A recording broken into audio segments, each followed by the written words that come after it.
पाकिस्तान जी मशहूर अदाकारा शमी मारा जो जनम 22 मार्च 1968 ते अलीगढ़ में थियो।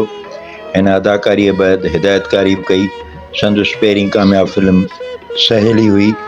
अनारकली, कुंवारी बेवा, फरंगी, कैदी, हमराज, आग का दरिया, नायला, आंचल, लाखों में एक, दोराहा, सालगिरह, साइका ऐं ॿियनि फिल्मुनि में अदाकारी कंदड़ शमी मारा पाकिस्तान जी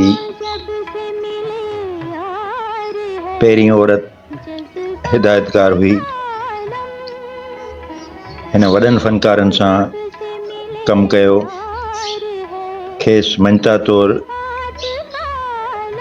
अदाकारीअ में 6 ऐं हिदायतकारीअ ते 3 निगार एवॉर्ड मिलिया। शमी मारा 5 अगस्त 2016 ते लंडन में वफ़ात करे वई।